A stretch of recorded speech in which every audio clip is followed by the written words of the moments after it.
They crossed the wash without a guide. And this is pristine area. This area is not being touched by human intervention. In other words, buildings or anything else. It's farmland. It's reclaimed farmland. It's a pristine situation for me. So my confidence is very, very high on this target area. When we last left treasure hunter Raymond Koschuk, he was confident he'd pinpointed the exact location of King John's fabled lost treasure. A treasure said to include the original crown jewels of England, valued today at well over 100 million US dollars. The reality of this moment cannot be overstated. For over 800 years, King John's treasure has been lost. According to many accounts, it's buried deep in what was once the vast untamed marshland known as the Wash. Many of us have watched The Curse of Oak Island, and the Laginas struggle to locate any sort of significant treasure, or spendables as they call them, for the last 10 or so years. And that on a tiny island in Nova Scotia with a team of experts and vast resources at their disposal. Yet, here we stand, on the doorstep of history. So why hasn't Raymond emerged triumphant with one of history's greatest lost treasures? It's not easy just to get a shovel and dig. This system doesn't work like that. And also, you have to have permission from the landowner, which is the Crown. Then you have to have permission from a tenant. We obtained permission to do an archaeological investigation. We brought in a 22-ton digger with a 45-foot arm. As we plummeted into the ground and we went through the centuries, the ground became softer and softer. When we hit 14 feet, the ground became like jelly. We had an inrush of water. It became unsafe. So we decided to backfill and come back another day. Fortunately, it is going to work out to our advantage. We are going to go back again, but this time we are going to diamond core drill it. We're going to drill right into the back of the cart. I believe at the back of the cart there's a cash box of silver pennies from King John's time. These are pennies which would have been used to pay expenses. This box is a signal that I got when I was over a mile away from the area. The amount of anomalies in that area is just phenomenal. There's a carpet of jewelry there, and I believe with this method we can drill it and we can extract some physical evidence to confirm it. So while Raymond gets quite literally stuck in the mud, we have a little more digging to do ourselves. You see, unearthing King John's treasure is only one part of this epic mystery. We still have the big question of who done it on our hands. Only 6 days after losing his precious treasure, Bad King John was dead. And some would say under circumstances that were more than a little suspicious. Was losing his precious treasure the proverbial last straw for King John, sending him to an early grave, or is there more to this story? And much like King John's ill-fated last crossing of the Wash, we have several versions of what, or perhaps who, caused the death of Bad King John. There's the official version of events, and then there are at least 2 more versions of events from contemporary chroniclers at the time, Ralph of Coggeshall and Roger of Wendover. In the case of Ralph of Coggeshall, very sober, reliable contemporary chroniclers writing close to the time. Every other instance you can check there's not just like a couple of anecdotes. These guys wrote tens of thousands of words, contemporary reportage, and where you can check their stories against the voluminous administrative sources, they check out. For more on these 2 gentlemen, feel free to go back and listen to episode 1. And just like the loss of King John's treasure, they have different stories to tell about King John's death. Now, Ralph, in his chronicle, places the onset of the king's illness at Lynn, the night before he travelled to Swineshead. Lynn is a coastal town in Norfolk, which is very loyal to King John. I think his exact words were that the king's illness was fired by gluttony at Lynn. Now, the other gentleman, Roger of Wendover, was a Benedictine monk. He was a little bit more specific in the cause. That's Richard Walters, author of The Lost Treasure of King John. He'll be joining us throughout this episode, as will author and BBC contributor Dr. Mark Morris and medieval historian Dr. Sophie Ambler. I mentioned these highly educated subject matter experts simply to make a point. I'm not going to armchair sleuth this mystery using, I don't know, Wikipedia and Google to draw conclusions about the death of an English monarch over 800 years ago. We're going to lean into the facts and attempt to answer the second biggest mystery of our story. Who or what killed Bad King John and why? I'm Daryl Perkins, and this is Blood and Treasure, the last days of Bad King John. 6 days. Just 6 days between King John allegedly losing his precious treasure in the wash and King John dying under very mysterious circumstances. I'm not a conspiracy theory nut, but again, that 6 days just sticks in my head.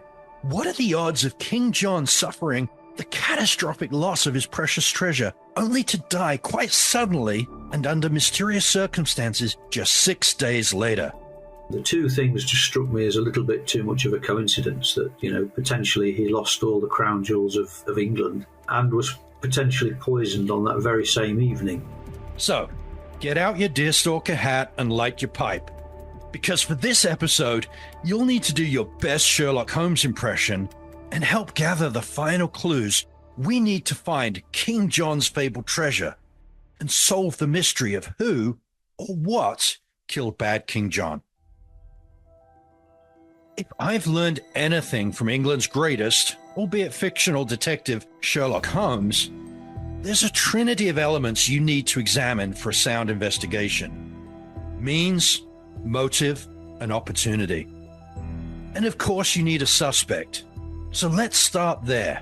The main suspect in our alleged plot against the king. We've heard author and subject matter expert Richard Walters reference history's main suspect, if the tales about him are to be believed: the mysterious Cistercian monk known only as Brother Simon. One of the stories that I was told was of a monk called Brother Simon at Swineshead Abbey, who supposedly poisoned King John with the poison from a toad by pricking a toad and squeezing it into some cider and offering the king a drink. So I decided to look into this story of Brother Simon a little bit deeper, and there are two stories. In one version of the tale, while feasting at Swineshead Abbey, King John threatened to increase the price of bread 40 times to raise taxes for his ongoing wars. Such an increase in the price of bread would have led to mass starvation. So Brother Simon stepped up and did what needed to be done. He sacrificed himself to save the poor folk. Brother Simon was quite distressed about this, and he went to his abbot, William, and asked for permission to poison the king. And the abbot duly gave absolution for this sin. Brother Simon then went ahead with his plan.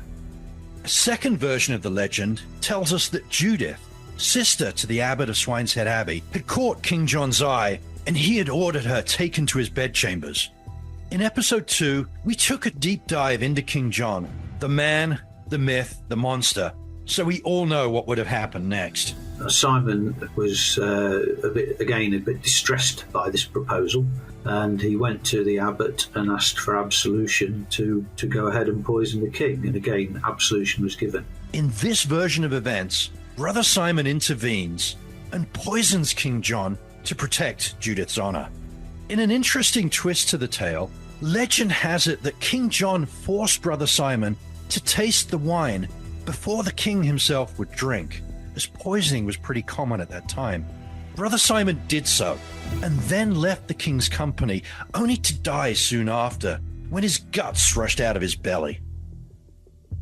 After drinking the wine served by Brother Simon, King John himself fell terribly ill, and ultimately died a few days later at Newark Castle. At this point, Sherlock Holmes might make note that the king made Brother Simon drink the wine first, and not the king's official taster. What happened to the official taster? Perhaps he was lost in the wash, along with the king's precious treasure. Some have suggested that Brother Simon might have survived poisoning King John and escaped to Europe with the crown jewels, but I find that theory really hard to believe. Could one man infiltrate a Cistercian monastery, that's assuming the monks weren't in on the plan, kill the king, evade all his guards, and make off with all of the crown jewels by himself. I don't see this as some sort of medieval Mission Impossible, so I find this version of events highly doubtful, and so does Dr. Sophie Ambler. He would have been travelling with his household and his knights, effectively a small private army. And so when we find evidence of brigands operating in the 13th century, and we find plenty of evidence, they are largely targeting places of ambush. This could happen if you took a dangerous road and if you were not sufficiently protected against attack. But mostly the kind of people that brigands are going for are small parties of travellers. They're not generally going for large armed followings that included many knights. The risk-reward ratio is not in their favour. Whether it was to protect the poor from starvation, defend the honour of the abbot's sister, or simply to steal the crown jewels for himself, it sounds like Brother Simon definitely had a motive to assassinate the king. But did he have the means and the opportunity to do so? We've already established at the time of his death, King John was constantly on the move. He was fighting an invading French army, led by Louis IV, and the English barons who had revolted against him. The loyal stronghold of Lincoln Castle was under attack from rebel forces, so King John was no doubt in a rush when he left King's Lynn on the morning of October 12th, 1216. The closest we have to an official record are the documents generated by John's own writing office. And he says, for example, his will. We have his will. It's the earliest will to survive from any English monarch. So these are the words drawn up and apparently dictated by John, or suggested to him in his final confused moments by a scribe. It's drawn up a couple of days before he dies. And he writes to the Pope as well and says, I'm being seized by a kind of a fatal illness, But he doesn't say, and no one was in a position to say at the time, oh, he's got this or he's suffering from that. Thank you again to our friend Dr. Mark Morris, who literally wrote the book on King John. Speaking of people who have written extensively on the life of King John, contemporary chronicler Roger of Wendover tells us that King John was ill upon his arrival at Swineshead Abbey. He said that the king's illness was as a result of drinking new cider, gorging on peaches and new cider, which is interesting because it ties into the Brother Simon story of passing poison to the king, disguised in a mug of cider. October would have been harvest time for the local apple crop, which lends some credibility to this version of events. Was there an opportunity for someone plotting to kill King John to poison him during this feast at Lynn? It seems like the answer is yes, and with disease commonplace at the time, it very well would have looked like dysentery. Regardless, we do know that King John was mortally ill by the time he left Swineshead Abbey a few days later, and was taken on a litter, as the king could no longer ride, to Newark Castle, where he died in agony on the night of October 19th, 1216. Sherlock Holmes would note here that the king was taken by litter to Newark Castle. It's understandable that a mortally sick king could not ride, but wouldn't a cart have been more comfortable? Perhaps this is evidence that all of King John's carts were lost in the wash along with the crown jewels just a few days earlier. Soon after his death, King John's body was examined by Adam of Croxton, a skilled surgeon who, it was said, found no traces of poison in the king's body. However, it's important to note this was the 13th century and CSI was not a thing yet. After the post-mortem examination, King John's heart, ring finger, and intestines were removed from his body and buried throughout the kingdom, as was the custom at the time. Now, the difficult thing here is that King John was an anointed king. So no matter what he had done, he received divine protection. And it was understood at the time that you should not lay a hand against the Lord's anointed, no matter what it is they've done. So for anybody to contemplate actually killing a king in this period, it's absolutely heinous. Now, that doesn't mean they didn't do it. So, what do you believe? Like I said earlier in this episode, King John's death, coming only 6 days after he lost the richest treasure in English history, feels a little fishy to me. It's hard to ignore all the red flags and chalk it all up to circumstance. But Dr. Mark Morris feels like there were other contributing factors to John's death. In the medium term, what's finished him off, I think, is a body racked by the demands of hurling himself around the country and thinking he's going to lose this war. So he's got these enormous psychological pressure, probably not sleeping very much, having to travel vast distances by horse in autumnal conditions. So I think it's probably one of those occasions where if he just, been able to say, I just need a few days in bed, I just need a really long kip, and I think this will be, I might get over this. But he's not given that opportunity to recover. In the span of just 1 week, England had lost its king and its royal crown jewels. And while putting a neat bow on King John's death would certainly help us solve the greater mystery, we may just be too far removed to make any solid conclusions. So what will help us uncover the clues we need to solve all of this?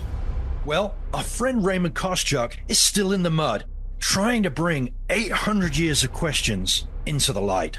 First, we have to have something physically out of the ground. Once we have something physically out of the ground, this will all change. And it'll happen very quickly. It will end up in the Tower of London. I've been in contact with some authorities with the British Museum. They've told me that if it's recovered, it will end up in the Tower of London with the imperial crown.